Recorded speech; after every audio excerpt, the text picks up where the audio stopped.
We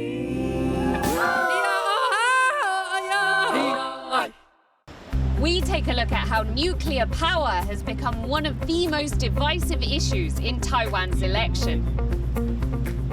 Trapped in Taiwan, the country's stateless spouses speak up.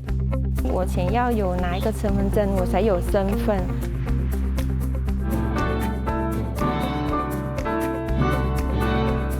Be it Beethoven, Bach, or Mozart, AI is making the piano more accessible for people with disabilities. Plus, Taiwan's migrant fishers fight to stay connected while out at sea.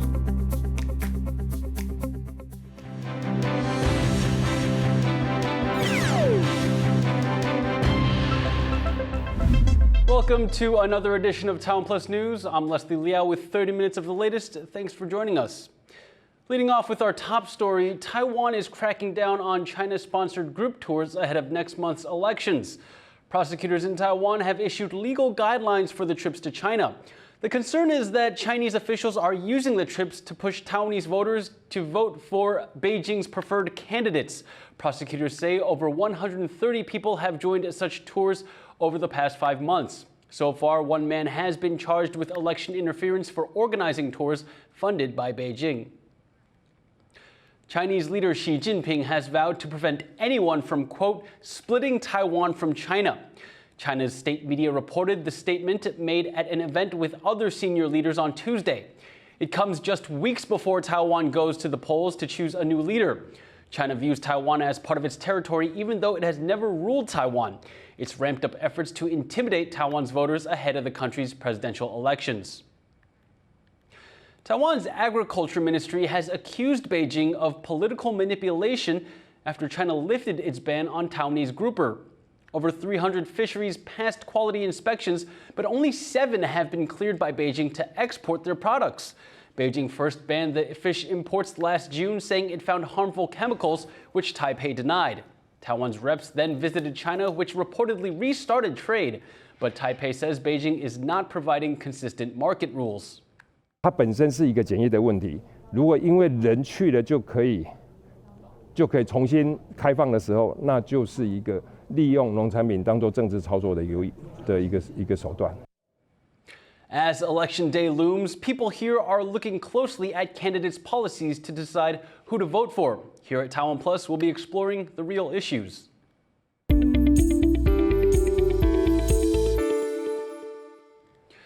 Taiwan's presidential candidates threw down over nuclear energy at a televised forum earlier this week.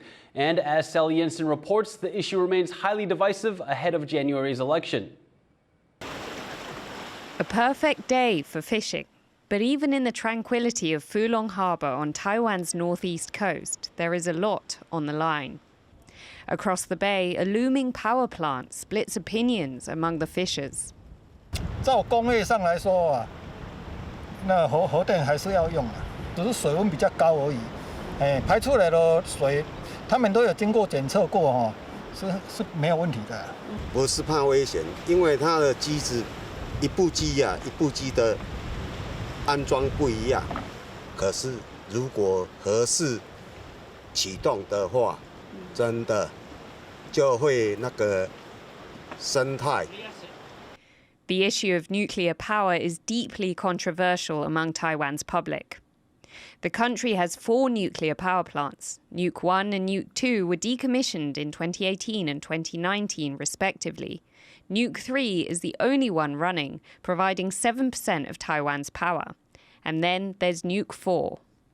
This is Nuke 4, or Lungmen Power Plant, the nuclear power station that never was. Construction began in the late 90s, but after delays and the Fukushima disaster in Japan, widespread protests halted its construction in 2015.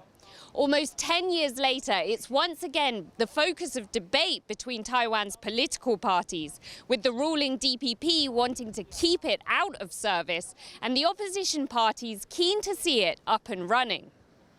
The ruling DPP was firmly anti-nuclear when it took the presidency in 2016, and to this day it remains committed to closing Nuke 3 and phasing out nuclear by 2025, a no-nuke homeland policy similar to Germany and South Korea.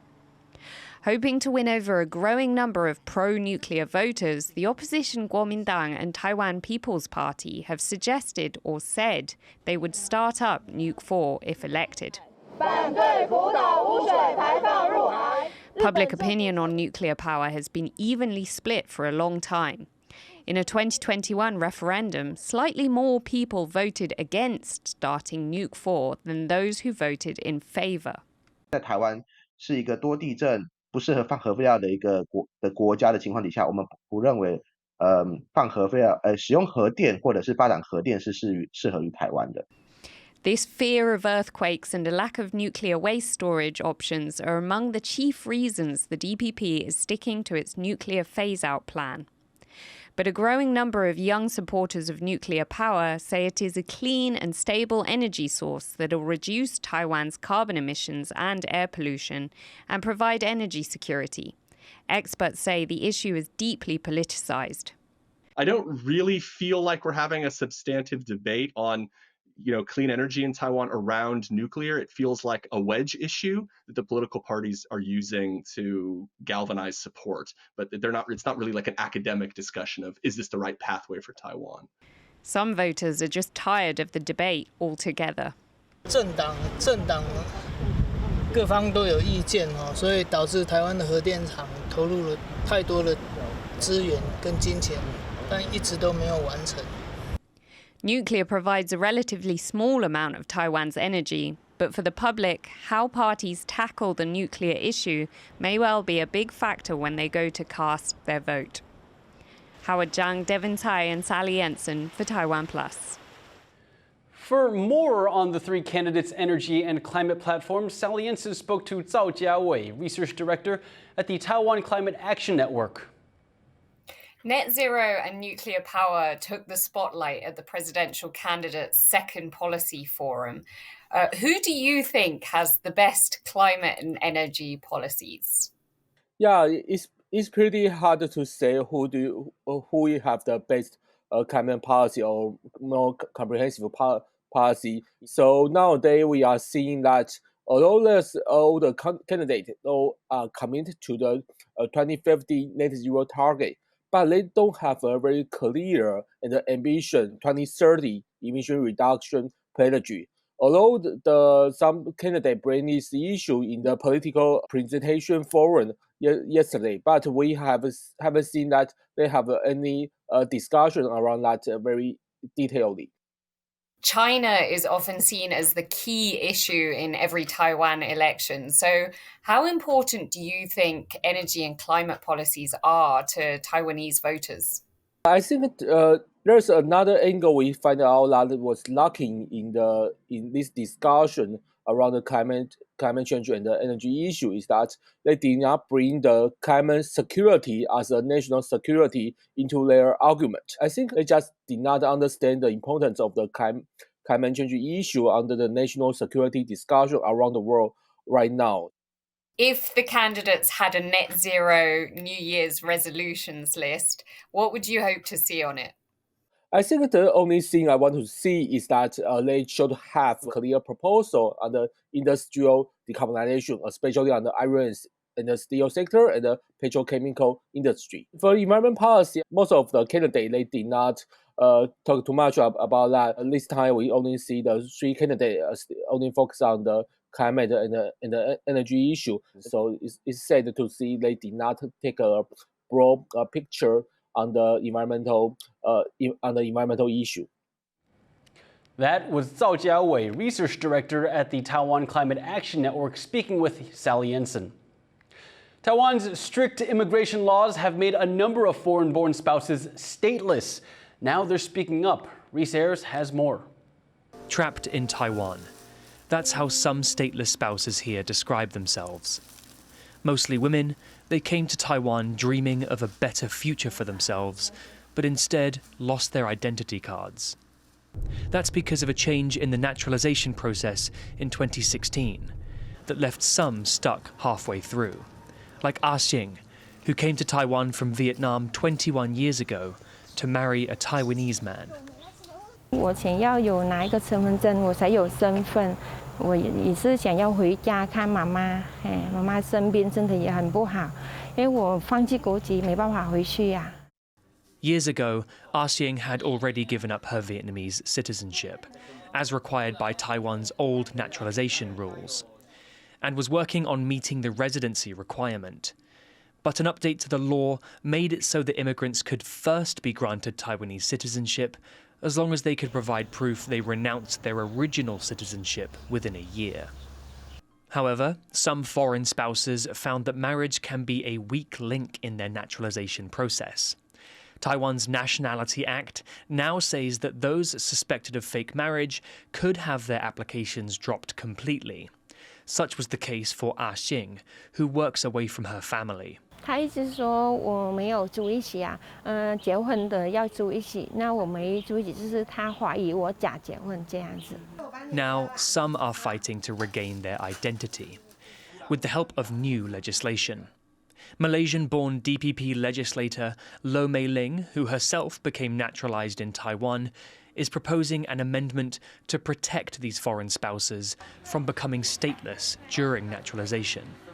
内政部在判定这个，可能很多时候还是有很多主观。如果是被认定说这当中你是假结婚，你就会被取消国籍。这部分我们是认为比较不合理，所以这部分的话，我们是把它给拿掉。Many of the estimated 100 stateless people currently in Taiwan are thought to be stuck in limbo because of a change in the law. Experts say the immigration agency can't ignore these people. 几年到几年有这样的情况，然后呢，不可归因于己的情况，我们去整理一下，然后这些人呢，我们让他重新取得身份，重新开始申请。Advocates hope the law can be changed to provide a new start to help these stateless people in Taiwan. First, to restore their identities, then to restore their faith in the country they'd once dreamed of. Lee Sun-kyun, Reese Ayres, and Tiffany Wong for TaiwanPlus. Coming up, is Taiwan a potential basketball powerhouse? We ask an NBA trainer. Don't go away.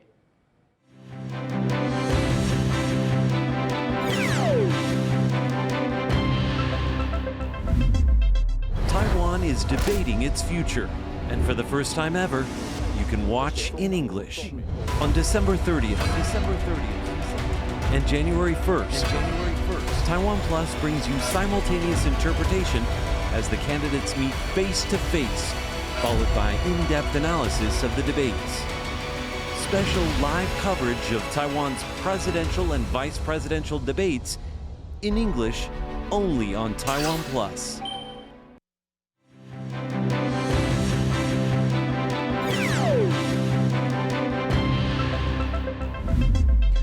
Welcome back. You're watching TaiwanPlus News. Wi-Fi on fishing boats. Indonesians working in Taiwan's distant water fishing fleet launched a campaign demanding just that. They've been working hard all year to achieve their goal of staying in contact while out at sea. Yu Jing Huang has their story. Ya udah.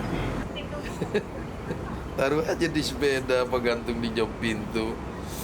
Thousands of miles from home, Nofian Kubalang needs this daily phone call with his family to help forget the weariness from work. He's working in Taiwan because he can earn more here to better support his family. Saya punya anak, mereka lagi sekolah, lagi kuliah, membutuhkan biaya yang besar. Ekonomi Indonesia juga mungkin kalau kerja di Indonesia saya nggak mampu menyalurkan mereka. Makanya dengan bekerja di sini, dan saya membuktikan bahwa saya mampu menyekolahkan anak-anak. Tujuan saya hanya bisa bahagiakan anak-anak aja. These calls home used to be a luxury when he worked on a vessel that would go long periods without any contact with the outside world. Understanding the negative effects of being isolated in distant waters, Kubalang helped launch the Wi-Fi for Fishers at Sea campaign, calling for the Taiwanese government to make Wi-Fi mandatory on all vessels. Karena pengalaman selama ini kan, saya pernah juga sampai lebih 10 bulan. Kita juga kadang kalau nggak ada komunikasi itu, fishmandis kita itu benar-benar terganggu. Fisik, mental, dan spiritual kita itu merasa goncang banget. Karena sudah capeknya kerja. Kubalang is the vice chair of Indonesian Seafarers Gathering Forum, or FOSBI, which launched the Wi-Fi campaign in February. Established by Indonesian fishers to look after each other's interests, the 17-year-old organization plays a big part in their lives in the coastal township of Donggang in southern Taiwan.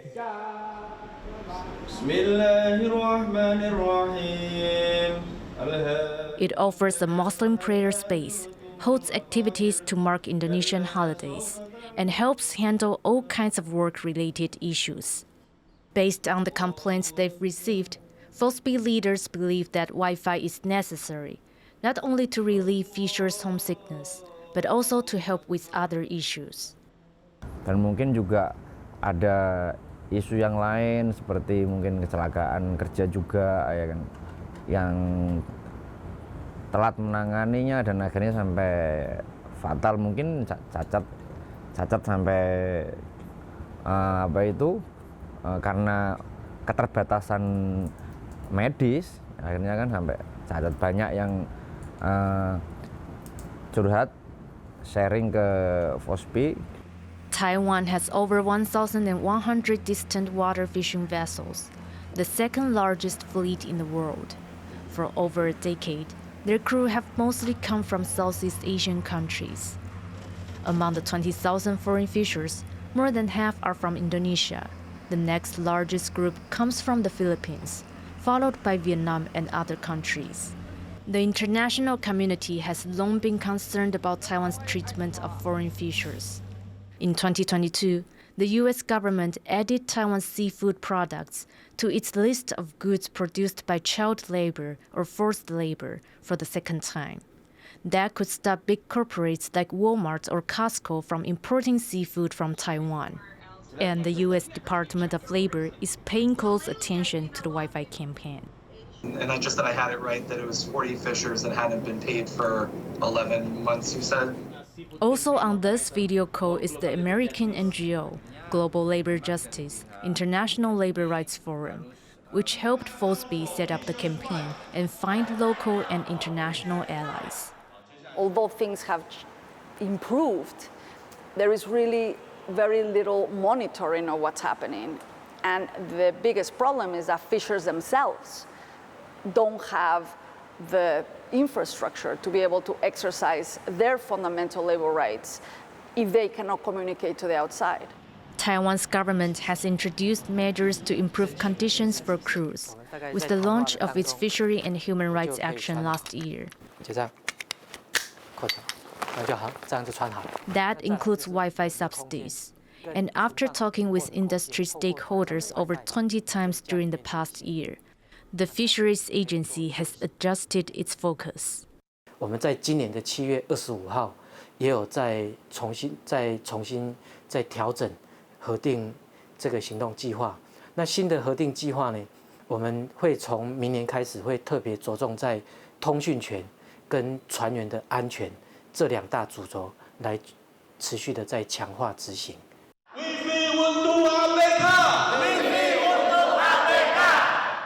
The government wants to show its commitment to fishers and human rights groups. In September, Premier Chen Jianren met with FOSBI leaders and NGO workers. It was the first time a top government official sat down with fishers to hear first-hand accounts of working at sea. While optimistic about moving the industry forward, the campaigners also know that change won't be immediate, because vessel owners also have to be convinced.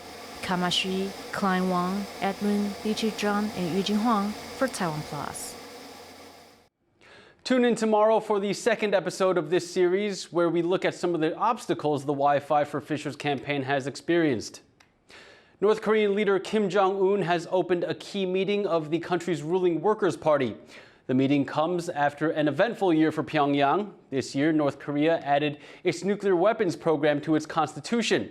The country successfully launched its first spy satellite after 2 failed launches, and it test-fired a new ballistic missile.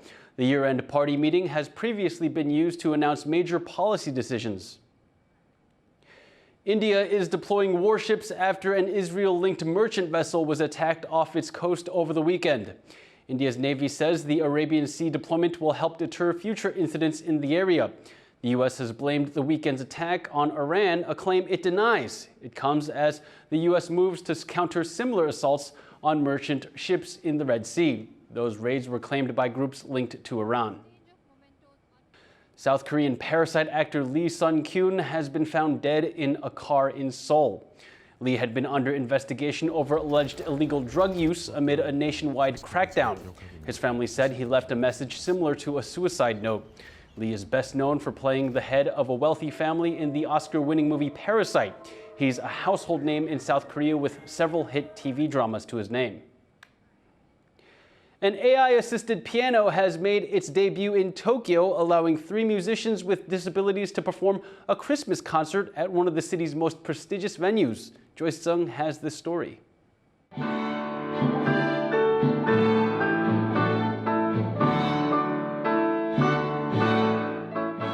A Beethoven classic performed by Japanese pianist Usami Kiwa with a little help from AI. Usami has cerebral palsy and started playing the piano in elementary school, inspiring an artificial intelligence program to help musicians with disabilities make it on stage. The AI-powered piano made its debut at a Christmas concert in one of Tokyo's finest halls, which also featured pianist Higashino Hiroko, who was born with 3 fingers on her right hand. 私の場合だと2本足りないので、その2本足りない音を補助してくれるだけで、だいぶ音の幅とか音色とかゴージャスさだったりとか、あと多分ベートーベンが表したかった音っていうのをもう多分忠実に再現できる。The piano, dubbed Anybody's Piano, is adapted from music giant Yamaha's 2015 auto-playing piano. Rather than playing all notes on its own, the new version can detect when to come in, adding the necessary notes musicians don't play. Also performing that night was 10-year-old Furukawa Yurina, who has a rare muscle condition and needs breathing assistance. She plays with the back of her hand from a bed in front of the piano.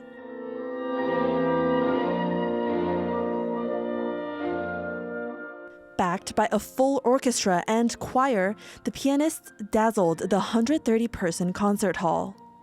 なんていうかもう本当に久しぶりに心が震える時間を持てて。本質ではないと思ってるので、誰でも弾きたいって気持ちがあった時に弾けないっていうのが一番辛いので、それができる、誰でもできるっていうのは非常にその音楽全体に通していいかなと思うし。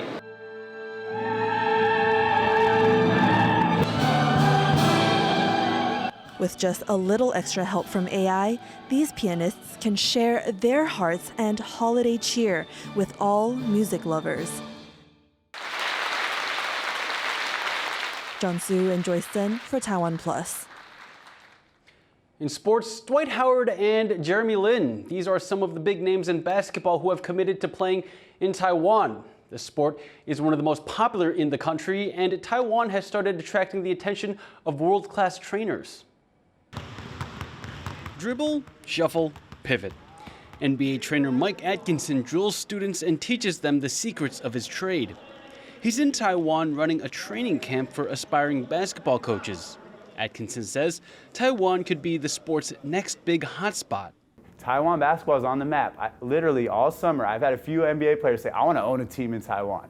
Atkinson is a respected figure in professional basketball. He's worked with greats like Klay Thompson and Joel Embiid. Basketball is one of Taiwan's most popular sports. There are multiple leagues and about a dozen teams. Dwight Howard and Jeremy Lin are just a few of the world-class players that have come here to play. Atkinson says his goal is to help elevate Taiwan's professional basketball scene, which he says has big potential. To me, the state is high as far as competition, and they're putting in the investments into the players and the talent. But before Taiwan's basketball team can slam dunk its way to being an international contender, Atkinson says a few more things need to happen, like changing the country's professional training culture. We don't need them just checking in to work for 6 hours. That's not the culture. That's not what's going to bring the best out of basketball players.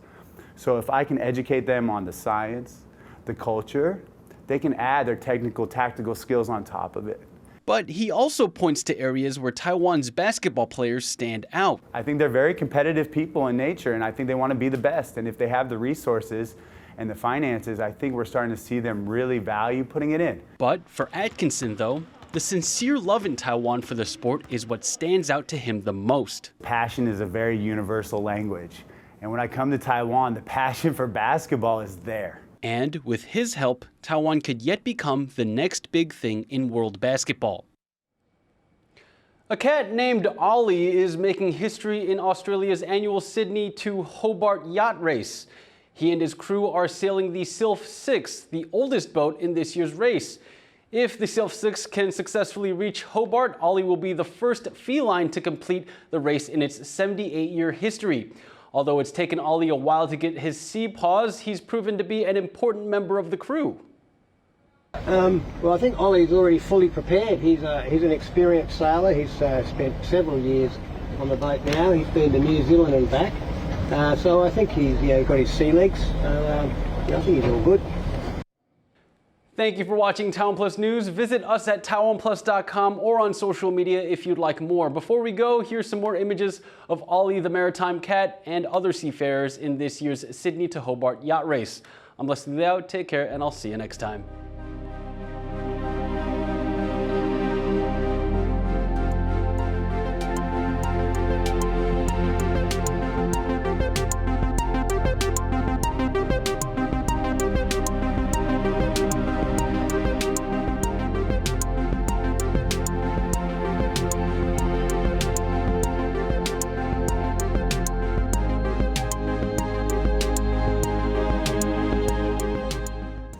For more stories from here at the Twin Oaks Estate and around the world, make sure to visit TaiwanPlus News on social media.